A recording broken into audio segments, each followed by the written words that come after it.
No problema. Muchas gracias. Ciao.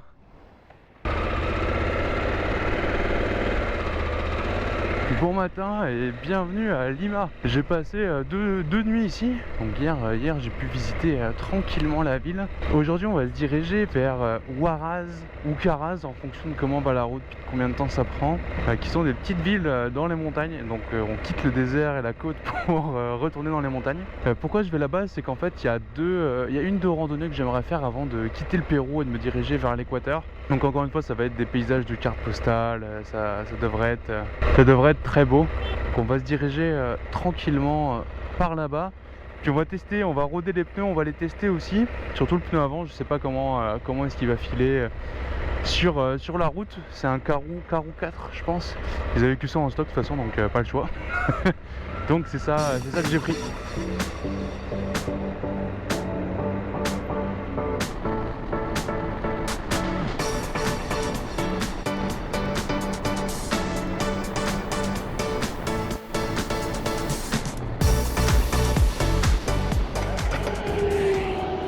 Voilà.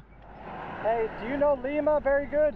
Yeah, well, I was there for 2 days. I need tires. Do you know where a shop's at? Yeah, I changed my tires in Lima. Okay.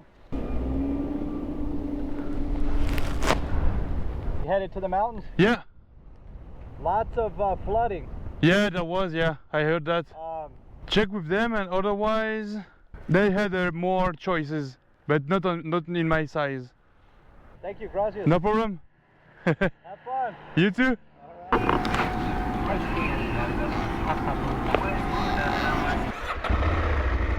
Ciao. J'ai vu en mangeant que j'avais perdu la vis du pot d'échappement et j'avais pas de vis assez grande pour la remplacer et j'avais pas envie de perdre toute la ligne.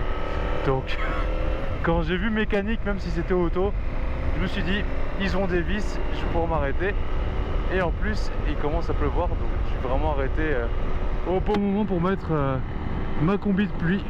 Il me reste encore 120 km jusqu'à Huaraz et après on verra si je continue mon chemin un peu plus loin ou pas.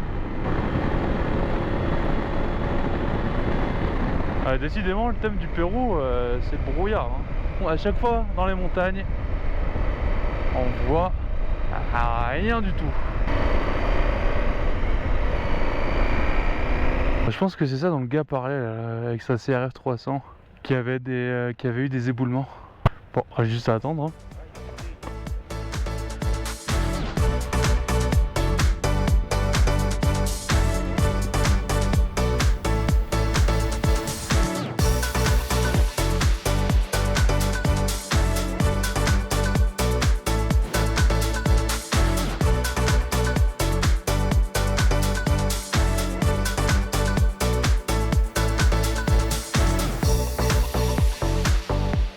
Bienvenue à Caraz, c'est la ville où j'ai fait étape pour la nuit. Ce matin avec d'autres Français, on est allé faire une petite randonnée au lac Predone, je me souviens déjà plus du nom.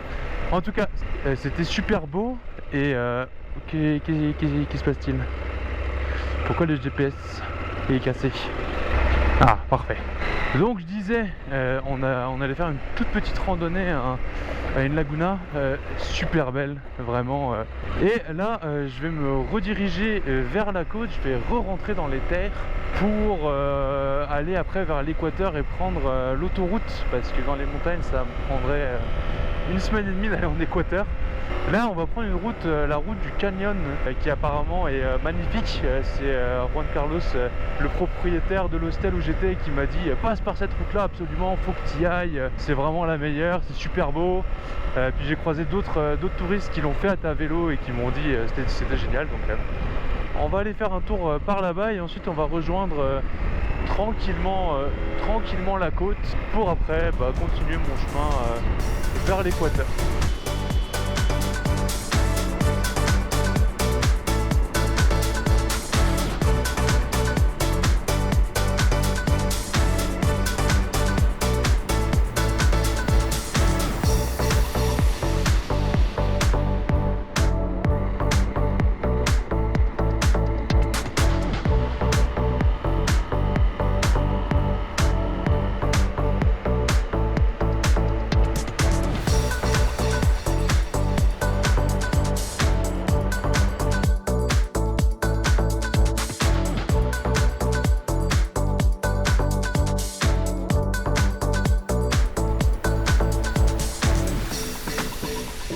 Bon, j'ai pas pu faire la route de la mort en Bolivie, mais je me rattrape tranquillement au Pérou, hein. C'est pas mal aussi.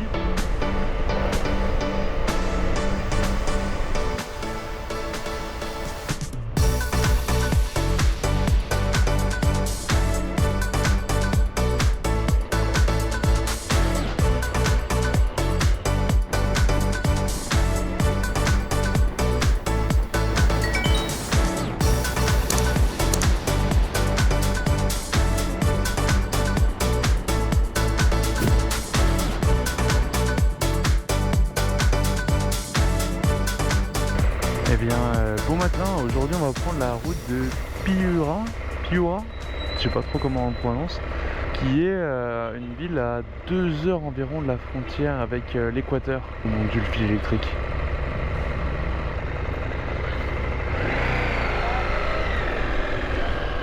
Je disais donc direction Piura, qui est une ville à 2 heures de la frontière environ avec l'Équateur. Donc là ça va être pas mal malheureusement juste de la route pour y aller. En tout cas hier le canyon c'était c'était génial, on ne m'a pas menti, c'était vraiment bien. Donc ouais, c'était vraiment super beau. Puis je suis arrivé un peu tard, mais oui, j'avais le coucher de soleil sur la vallée, c'était juste c'était génial. L'objectif ça va être de passer demain en Équateur, de passer la frontière avant de me diriger vers la Colombie tout simplement. Je pense que je ne l'ai pas montré, mais en fait comme en Bolivie, les autoroutes sont gratuites pour les motos. Donc, généralement sur tout à droite il y a une petite voie où il y a un petit panneau de moto en général qui vous indique que vous pouvez passer par là avec votre moto sans payer l'autoroute, et ça fait toujours plaisir. Si la police dépasse par la droite, moi aussi. Voilà. Si lui il a le droit, moi j'ai le droit. Pas exactement sûr que ça marche comme ça, mais dans le reste du monde, en tout cas ici ça fonctionne. Bon, léger problème technique. J'avais le pied mouillé, je comprenais pas pourquoi. Et en fait j'ai la durite qui est sortie du réservoir. Ça a pissé l'essence. C'est quoi ce bordel encore? Bon, avec tout le cagnard à réparer, hein. J'ai même pas pris de bosse, j'ai rien pris du tout quoi. J'ai vraiment aucune idée de comment ça a pu arriver. C'est parti, hein. On va démonter.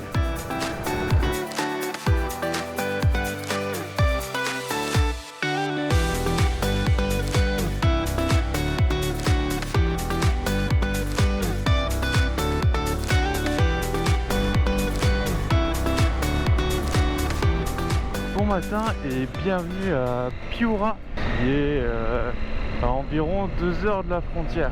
Aujourd'hui ça va malheureusement marquer mon dernier jour au Pérou. Je vais me diriger ce matin vers la frontière avec l'Équateur pour me rendre à Loja. Et après ça, il va falloir que je trouve quoi faire. Il y a plein de choses à faire, beaucoup de chemins en route, beaucoup de trails, beaucoup de montagnes, beaucoup de choses à faire en Équateur. C'est juste que j'ai pas encore décidé exactement ce que je voulais faire. J'ai essayé de partir tôt ce matin parce que autrement la journée il fait tellement chaud et pas agréable de rouler. Hier il faisait 32 degrés je pense, puis j'ai que fait de l'autoroute sur 550 km. Ça fait partie du voyage aussi, c'est des parties que je monte pas forcément. Mais il y a des jours où je vais juste rouler tout droit pour me rendre à une autre destination ou à un point d'intérêt. Vu que c'est de l'autoroute, c'est pas super intéressant, il n'y a pas grand chose à montrer, mais par contre j'ai totalement cuit sur la route hier. Au final j'aurais fait donc un peu plus de 2 semaines je pense au Pérou. J'aurais pu faire mais largement 3 mois. Un peu en fait comme dans tous les pays, puis c'est un peu ça le problème, c'est que c'est le temps. J'ai pas, comme je l'avais dit pour la Bolivie, j'ai pas un temps illimité.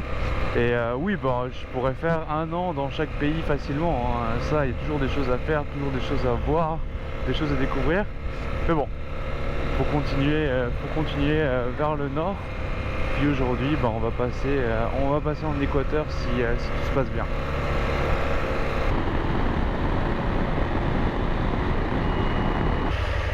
On arrive à la frontière, reste juste à faire tous les documents comme d'habitude et trouver les bureaux. Voilà. ¿Dónde es la aduana y la inmigración? ¿Ah? La aduana En la parte de Ecuador. en la parte de Ecuador. Sebas, ahí está la migraciones de acá de Perú también, ahí está todo. Ok, tout bien, ok, Sí, sí. ok, gracias. Ya. C'est côté Pérou, côté Équateur visiblement. Il faut tout faire. Bye bye Pérou, au revoir, c'était le fun. Et maintenant, hop, on passe la frontière. Et bienvenue en Équateur. Bon, pas encore parce que d'abord, il faut faire les papiers. On va aller là. Hein.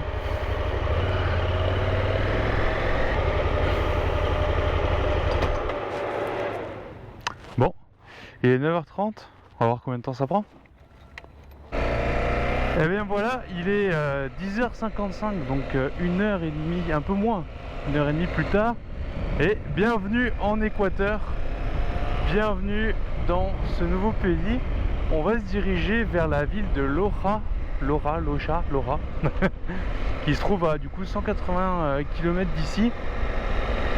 Et cette ville là, je vais m'arrêter pour ensuite décider quelle route je vais prendre. Est-ce que je vais côté côte ou est-ce que je reste côté montagne, c'est quoi le trajet, ou est-ce que je m'arrête? Je vais prendre du temps cet après-midi pour planifier tout le séjour, ou une grande partie du séjour en Équateur, avant de me diriger vers la Colombie. Donc voilà, ils annoncent de la pluie cet après-midi, puis il y a beaucoup de nuages droit devant. Donc on va voir, mais peut-être que je vais pas pouvoir filmer grand chose malheureusement. Parce que c'est ça, quand il pleut, le Media Mode qui me sert à brancher le micro sur la GoPro, lui il n'est pas étanche. Donc c'est pour ça que quand il pleut, je peux pas vraiment filmer parce que je risque de le casser. Et donc j'évite. Ou alors je peux filmer mais je peux pas parler.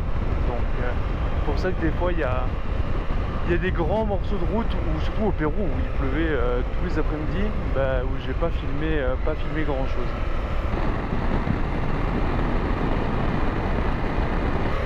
Bon I guess qu'il y a eu un éboulement ou quelque chose. La ruta está cerrada o... Sí. ¿Sí? Sí. ¿Hay derrumbe? Tres. Sí. Tres derrumbes. 3 derrumbe. Sí. ¿A dónde va? Normalmente a Loja. Moto sí pasa. ¿Mm? Moto sí está pasando. ¿Moto puede pasar? Sí. Ok. ¿De dónde viene? De Francia. Ahora, en la mañana fue en Perú, sí. ¿O a Loja? ¿Loja? Sí. Normalmente. Gracias. Ya, pase bien, hasta luego. Chao.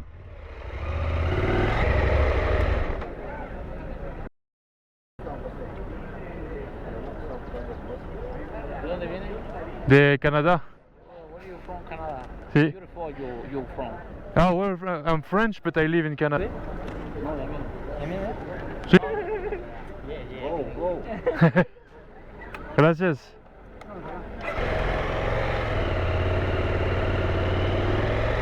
Bon, on va voir la gueule que ça a.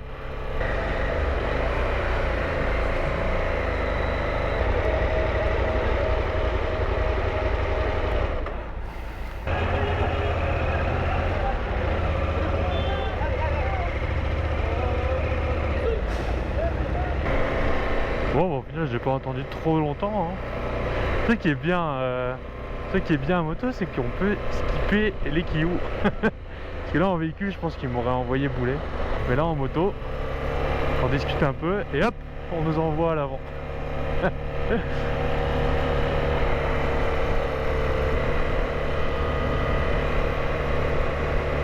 Bon, malheureusement, j'ai l'impression qu'il va pleuvoir maintenant jusqu'à la fin. Donc, je pense qu'on va se retrouver demain. Bon, on va faire la carte de la route. J'ai l'impression que c'est coupé, donc j'ai déjà tracé avec des petits trucs, mais c'est pas grave, on va le refaire. Donc, on est parti de l'image juste ici. On a roulé jusqu'à Huaraz, puis Caraz. À Caraz, on allait au Petit Lagon. En partant de Caraz, on a pris la route du canyon jusqu'à Santa.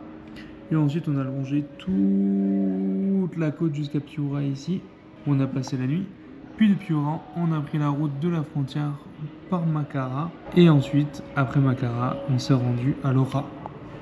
Donc voilà, beaucoup de kilomètres, beaucoup de distance dans cette vidéo. Mais on se retrouve du coup dimanche prochain pour la suite en Équateur. Donc à la semaine prochaine.